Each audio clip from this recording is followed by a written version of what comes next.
Hello students, पिछले videos में हमने एसिड और बेस का क्लासिफिकेशन पढ़ा था as a hard and soft. उसके बाद हमने उनके फीचर्स देखे, फिर पियर्सन्स कॉन्सेप्ट पढ़ा, पियर्सन कॉन्सेप्ट की थ्योरी पढ़ी, क्या होता है पियर्सन कॉन्सेप्ट, ये हमें हार्ड इंटरेक्शन और सॉफ्ट इंटरेक्शन की जो इम्पोर्टेंस है वो समझाता है। और आज के वीडियो में हम पढ़ेंगे applications and limitations of HSAB principle. सबसे पहले हम बात करते हैं एप्लीकेशन की। सबसे पहले जो फर्स्ट नंबर की जो एप्लीकेशन है वो है ये कॉम्प्लेक्स की स्टेबिलिटी को समझाता है। हम जैसा कि पहले पढ़ चुके हैं, हार्ड इंटरेक्शन और सॉफ्ट इंटरेक्शन से जो कॉम्प्लेक्स बनते हैं वो मोस्ट स्टेबल होते हैं compare to hard soft interaction के। इसको हम कुछ एग्जांपल से समझ सकते हैं, जैसे कि Ag+ की जब रिएक्शन हम आयोडाइड आयन से करवाते हैं तो AgI2 बनता है। तो यहाँ पर हम देखते हैं Ag+ है वो सॉफ्ट एसिड है और आयोडाइड जो आयन है वो सॉफ्ट बेस है। तो इनके बीच में जो इंटरेक्शन है वो कौन सी इंटरेक्शन है? Soft interaction. और जैसा कि हम पहले जान चुके हैं, सॉफ्ट इंटरेक्शन से जो बॉन्ड बनता है वो स्टेबल होता है। तो ये जो बनने वाला आयन है वो क्या है? स्टेबल आयन है। दूसरा एग्जांपल है Ag+ के रिएक्शन जब हम आयोडाइड की जगह फ्लोराइड आयन से करवाते हैं तो ये रिएक्शन नहीं होती। उसका कारण स्पष्ट है, क्योंकि Ag+ तो सॉफ्ट एसिड है लेकिन जो फ्लोराइड आयन है वो हार्ड बेस है। तो सॉफ्ट और हार्ड इंटरेक्शन जो होती है वो अनस्टेबल आयन बनाती है, इसलिए AgF2 आयन का फॉर्मेशन नहीं हो पाता। एग्जाम में भी सवाल आता है why AgI2- is stable but AgF2 does not exist.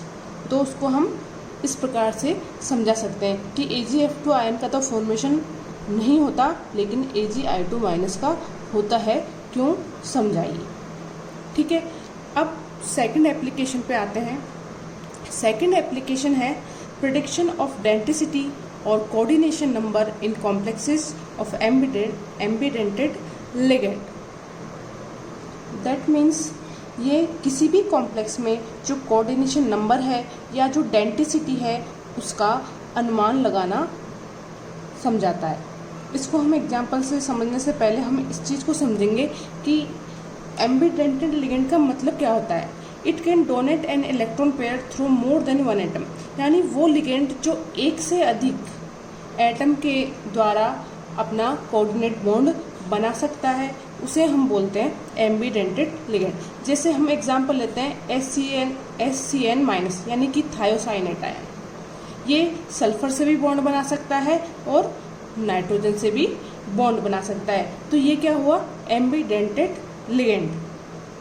तो जब हम इस लिगेंड की रिएक्शन पैलेडियम आयन से करवाते हैं और जब हम इसकी कोबाल्ट आयन से करवाते हैं तो ये किसके साथ बॉन्ड बनाएगा? इसको हम HSAB प्रिंसिपल से आसानी से समझ सकते हैं। हमें पता है जो पैलेडियम आयन है वो क्या है? Soft acid. पैलेडियम आयन जो है वो क्या है? Soft acid. और जो सल्फर जो साइट है इस लिगेंड की वो है सॉफ्ट बेस। तो ये soft acid soft base interaction यहाँ पर पॉसिबल होगी। तो जो थायोसाइनेट है वो यहाँ पे नाइट्रोजन की तुलना में सल्फर से कोऑर्डिनेट बॉन्ड प्रेफर करता है। सेम यहाँ पर जो कोबाल्ट आयन है वो है हार्ड एसिड और इस लिगेंड की जो हार्ड साइड है वो है नाइट्रोजन। सल्फर सॉफ्ट साइड है और नाइट्रोजन हार्ड साइड है। तो ये हार्ड एसिड जो कि कोबाल्ट आयन है उसके साथ रिएक्शन करता है। नाइट्रोजन जो एटम है उसके साथ जो नाइट्रोजन एटम है वो अपने lone pair of electron cobalt ion को देते हैं और इस कॉम्प्लेक्स का फॉर्मेशन करते हैं। यानी कि जो HSAB प्रिंसिपल है वो डेंसिटी को भी आसानी से एक्सप्लेन कर सकते हैं। थर्ड जो एप्लीकेशन है वो है to predict the course of reaction, यानी कोई रिएक्शन जो है वो पॉसिबल है या नहीं इसका अनुमान लगाने में भी HSAB प्रिंसिपल सपोर्ट करता है। जैसे कि एक रिएक्शन है सीजियम फ्लोराइड और लिथियम आयोडाइड। जब हम इनके रिएक्शन करवाते हैं तो क्या प्रोडक्ट बनेगा, हमें पता है यहाँ पर सीजियम जो आयन है वो सॉफ्ट एसिड है और फ्लोराइड आयन हार्ड बेस है। लिथियम हार्ड एसिड है और आयोडाइड आयन सॉफ्ट बेस है। जब इनकी रिएक्शन होगी तो सॉफ्ट इंटरेक्शन से सीजियम आयोडाइड बनता है और हार्ड इंटरेक्शन से लिथियम फ्लोराइड का फॉर्मेशन होता है। सेम नेक्स्ट एग्जांपल में हम देखते हैं HgF2 और Bi2 की रिएक्शन से क्या प्रोडक्ट का फॉर्मेशन होगा। यहाँ पर Hg+ जो है वो सॉफ्ट एसिड है और फ्लोराइड आयन है जो हार्ड बेस है।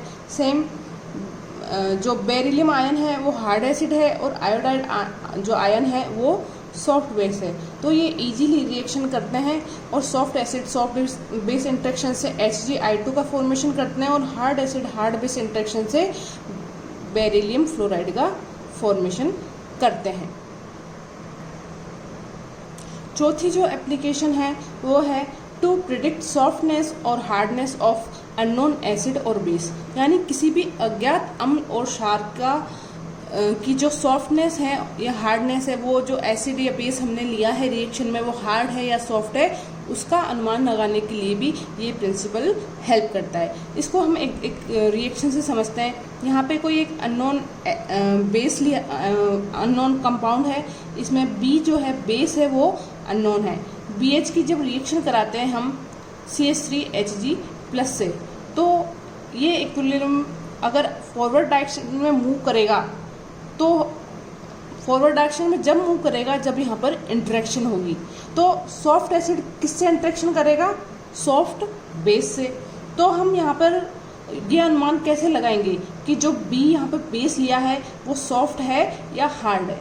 तो इसको समझने के लिए हमें ये देखना होगा कि जो इक्विलिब्रियम यहाँ पर है अगर वो फॉरवर्ड डायरेक्शन में मूव करेगा तो जो लिया गया बेस है वो सॉफ्ट बेस होगा, क्योंकि सॉफ्ट एसिड सॉफ्ट बेस के साथ इंटरेक्शन को प्रिफर करता है। फिफ्थ एप्लीकेशन है पॉइजनिंग ऑफ मेटल कैटलिस्ट। हमें पता है कई सारी मेटल्स रिएक्शन में एज ए कैटलिस्ट यूज होती है, जैसे पैलेडियम प्लेटिनम, ये सब क्या होती है, सॉफ्ट एसिड होती है। जब carbon monoxide, olefin, phosphine, arsine ये सब अगर रिएक्शन में प्रेजेंट हैं तो ये सॉफ्ट बेस के रूप में यहाँ पर इनके ऊपर एडजॉर्ब हो जाती है मेटल सरफेस के ऊपर, और उनकी जो साइट है एक्टिविटी की उसको ब्लॉक कर देती है, और जो मेटल है उसकी कैटालिटिक प्रॉपर्टी को वो डिस्ट्रॉय करती है, जिसे ही हम कहते हैं poisoning of metal catalyst. Sixth जो एप्लीकेशन है वो अकरेंस ऑफ मिनरल्स, यानी कि धातु खनिज के रूप में किस फॉर्म में यानी किस यौगिक के रूप में पाई जाती है। तो ये हम इस चैप्टर की शुरुआत में भी पढ़ चुके हैं। जैसे कि कुछ हार्ड एसिड्स हैं, calcium ion, magnesium ion, aluminium ion, ये सब क्या है, हार्ड। तो ये हार्ड बेस जैसे कि कार्बोनेट, ऑक्साइड आदि के साथ रिएक्शन करके किस फॉर्म में पाए जाते हैं, calcium carbonate, magnesium carbonate, Al2O3।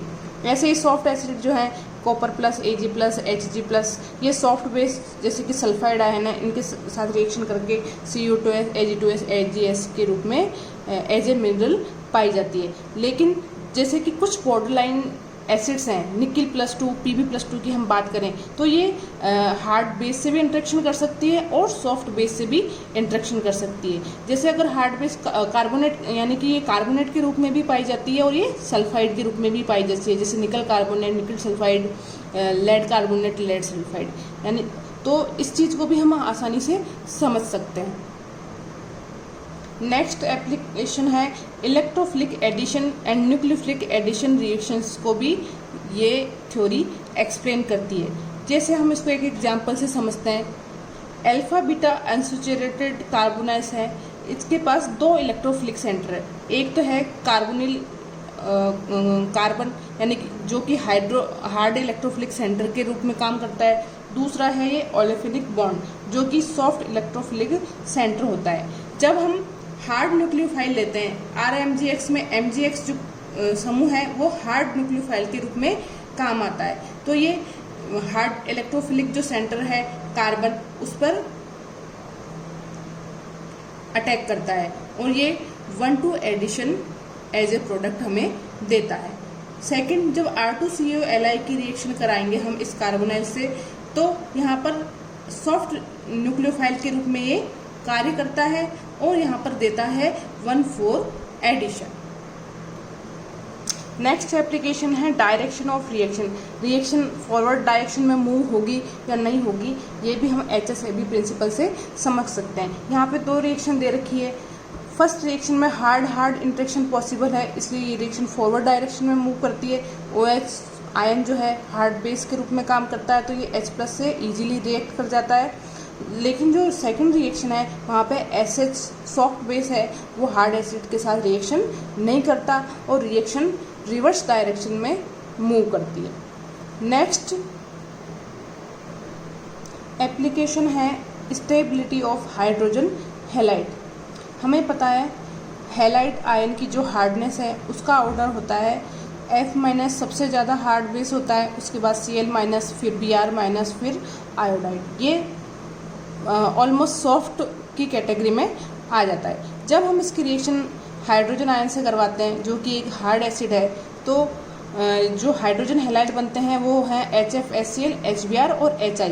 तो यहाँ पर हाइड्रोजन फ्लोराइड में हार्ड इंटरेक्शन होती है, जबकि हाइड्रोजन आयोडाइड में हार्ड सॉफ्ट इंटरेक्शन होती है। तो डेफिनेटली जो स्टेबिलिटी का ऑर्डर होगा वो क्या होगा, हार्ड से सॉफ्ट की तरफ। तो HF HCl से ज़्यादा, HCl HBr से ज़्यादा और HBr HI से ज़्यादा स्टेबल होगा।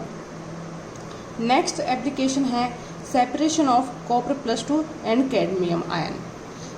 कॉपर और कैडमियम के मिक्सचर में जब कैसियन की प्रेजेंस में हम H2S गैस प्रोवाइड करते हैं तो इन दोनों का सेपरेशन हो जाता है। इसको हम समझते हैं। यहाँ पर जो कैसियन है वो Cn- आयन देता है जो कि एक सॉफ्ट बेस है। सॉफ्ट बेस कॉपर प्लस और कैडमियम दोनों के साथ रिएक्शन करता है और कॉम्प्लेक्स बनाता है CuCN4 और CdCN4। लेकिन हमें पता है कॉपर की तुलना में जो कैडमियम है वो ज़्यादा सॉफ्ट एसिड है, तो रिएक्शन से जो बनने वाले कॉम्प्लेक्स है उसमें कॉपर कॉम्प्लेक्स की स्टेबिलिटी कैडमियम से ज़्यादा होती है। ये ज़्यादा स्टेबल होता है, तो जब H2 गैस पास करते हैं तो इसका डिसोसिएशन नहीं हो पाता। लेकिन जो कैडमियम कॉम्प्लेक्स है वो लेस स्टेबल होता है और H2S के साथ रिएक्शन करके कैडमियम सल्फाइड की PPT के रूप में अवक्षेपित हो जाता है। इस प्रकार से कॉपर और कैडमियम आयन का इजीली सेपरेशन हो जाता है। नेक्स्ट एप्लीकेशन है solubility of HGO and HGS in HCl। Exam में क्वेश्चन पूछा जाता है कि HGO जो है वो तो HCl में सॉल्युबल होता है लेकिन HGS नहीं होता है, समझाइए। तो हम इसको HSAB प्रिंसिपल से समझाएंगे कि HGO में जो Hg आयन है वो सॉफ्ट एसिड है, जबकि जो ऑक्साइड आयन है वो हार्ड बेस है। सेम ऐसे ही HCl में H+ आयन हार्ड एसिड है और Cl- सॉफ्ट बेस है। तो यहाँ पर HgCl2 के रूप में सॉफ्ट इंटरेक्शन हो जाती है और हार्ड इंटरेक्शन से बनता है H2O। तो हम यहाँ पर समझा सकते हैं कि ये HCl में इसलिए इजीली सॉल्युबल होता है, लेकिन जो HGS है वो HCl में सॉल्युबल नहीं होता, क्योंकि ये इजीली जो Cl- है उसको S-2 इजीली रिप्लेस नहीं कर पाता और ये HCl में सॉल्युबल नहीं हो पाता। नेक्स्ट एप्लीकेशन है सिम्बायोसिस यानी कि सहजीविता। सहजीविता क्या होती है? ये एक tendency of soft centre and hard centre to favour further coordination by same soft and hard centre has been termed as symbiosis by Jorgensen. Jorgensen ने बताया कि सॉफ्ट सेंटर सॉफ्ट के साथ इंटरेक्ट करना प्रीफर करता है, वैसे ही हार्ड सेंटर हार्ड के साथ कोऑर्डिनेट करना प्रीफर करता है। इसको हम एक एग्जांपल से समझते हैं। BF3 + F-। यहाँ पर BF3 जो है हार्ड एसिड है और F- जो है हार्ड बेस है। तो ये हार्ड जो सेंटर BF3 में जो F है वो एक हार्ड सेंटर है, वो हार्ड बेस के साथ इंटरेक्ट करना प्रीफर करता है और किसका फॉर्मेशन करता है? BF4- का। सेम ऐसे ही B2H6 ये सॉफ्ट एसिड है और जो H- है वो क्या है? सॉफ्ट बेस है। तो यहाँ पर जो हाइड्राइड आयन है वो एक सॉफ्ट सेंटर के रूप में काम करता है और किसका फॉर्मेशन प्रेफर करता है, BH4- का। जब हम BF3H- और BH3F की रिएक्शन कराते हैं तो यहाँ पर फ्लोराइड सेंटर BF3 के साथ इंटरेक्ट करके BF4- बनाता है। ऐसे ही H- BH3 के साथ रिएक्शन करके BH4- बनाता है। सेम है CF3H प्लस CH3F की रिएक्शन कराते हैं तो फ्लोरीन CF3 के साथ जुड़ जाता है और हाइड्रोजन CH3 के साथ जुड़कर CH4 का फॉर्मेशन करता है। यानी कि जो सॉफ्ट सेंटर है वो सॉफ्ट के साथ इंटरेक्शन को प्रेफर करता है और जो हार्ड सेंटर है वो हार्ड के साथ इंटरेक्शन करके कोऑर्डिनेट करके नए कंपाउंड का फॉर्मेशन करता है। इसी टेंडेंसी को कहा जाता है सिम्बायोसिस। नेक्स्ट एप्लीकेशन है पॉलिंग पियर्सन पैराडॉक्स यानी पॉलिंग पियर्सन विरोधाभास। पॉलिंग के अनुसार जो बॉन्ड स्ट्रेंथ होती है वो डेल्टा EN के प्रोपोर्शनल होती है, यानी एटम्स के बीच में जो इलेक्ट्रोनेगेटिविटी का डिफरेंस जितना ज़्यादा होगा उनका बॉन्ड फॉर्मेशन उतना ही स्ट्रॉन्ग होगा। लेकिन जो पियर्सन थ्योरी है वो कहती है कि हार्ड इंटरेक्शन और सॉफ्ट इंटरेक्शन से बनने वाले जो बॉन्ड होते हैं वो ज़्यादा स्टेबल होते हैं। इसको हम एक एग्जाम्पल से समझते हैं। सीजियम फ्लोराइड की जब रिएक्शन लिथियम आयोडाइड से कराते हैं, यहाँ पर जो सीजियम आयन है सॉफ्ट एसिड है और फ्लोराइड हार्ड बेस है, और लिथियम आयन हार्ड एसिड है और आयोडाइड आयन सॉफ्ट बेस है। तो यहाँ पर सॉफ्ट इंटरेक्शन से सीजियम आयोडाइड का फॉर्मेशन होता है और हार्ड इंटरेक्शन से लिथियम फ्लोराइड का फॉर्मेशन होता है। लेकिन पॉलिंग के अकॉर्डिंग ये रिएक्शन पॉसिबल नहीं है, क्योंकि उसने जो बॉन्ड फॉर्मेशन समझाया है वो किसके बेस पे समझाया है, इलेक्ट्रोनेगेटिविटी के बेस पे। और हमें पता है इलेक्ट्रोनेगेटिविटी को देखा जाए तो सीजियम और फ्लोराइड आयन के बीच में ज़्यादा डिफरेंस है इलेक्ट्रोनेगेटिविटी का बजाय कि सीजियम आयोडाइड के। तो बॉन्ड स्ट्रेंथ जो क्या होगी, सीजियम फ्लोराइड की ज़्यादा होगी सीजियम आयोडाइड से और लिथियम आयोडाइड की ज़्यादा होगी लिथियम फ्लोराइड से, due to large difference in electron negativity. लेकिन हम ये देखते हैं कि रिएक्शन फॉरवर्ड डायरेक्शन में मूव करती है, फॉरवर्ड डायरेक्शन में मूव कर रही है। तो इसका मतलब इसमें जो रिएक्शन को फॉरवर्ड डायरेक्शन में मूव करने का जो ड्राइविंग फोर्स है वो क्या है, यहाँ पर हार्ड इंटरेक्शन या सॉफ्ट इंटरेक्शन। लेकिन जब एक्सपेरिमेंटली देखते हैं तो हार्ड इंटरेक्शन डोमिनेंट होती है।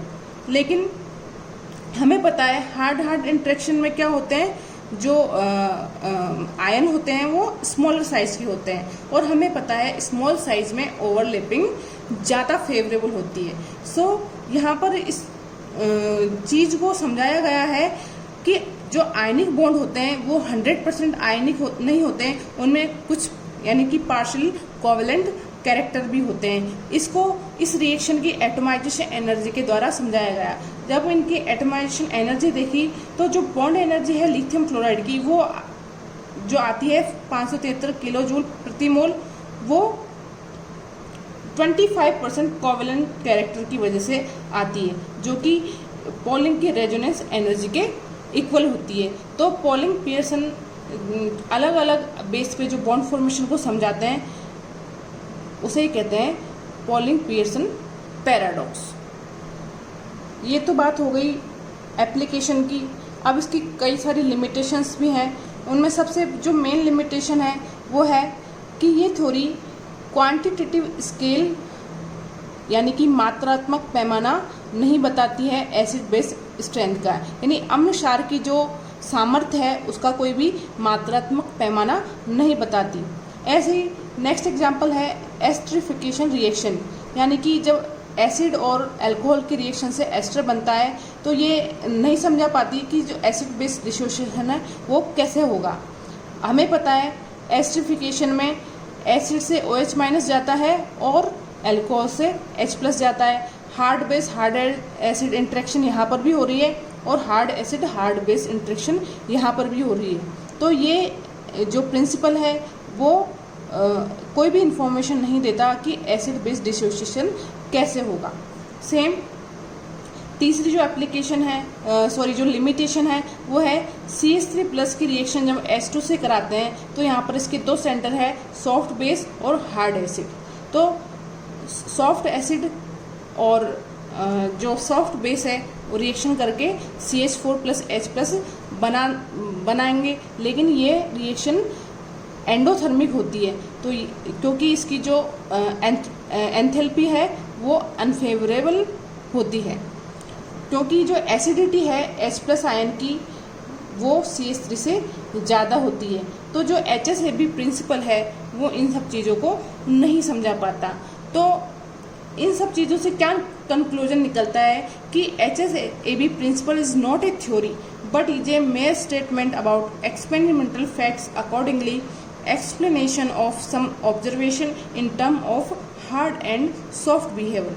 यानी कि ये एक सिद्धांत नहीं है, ये सिर्फ कुछ रिएक्शन को एक्सप्लेन करने का एक्सपेरिमेंटल जो रिएक्शंस हैं उनका एक एक्सप्लेनेशन है हार्ड और सॉफ्ट बिहेवियर के अकॉर्डिंग। तो ये हमारा जो फर्स्ट यूनिट है कंप्लीट हो चुकी है। अब नेक्स्ट वीडियो में हम सेकेंड यूनिट को कवर करेंगे। Thank you.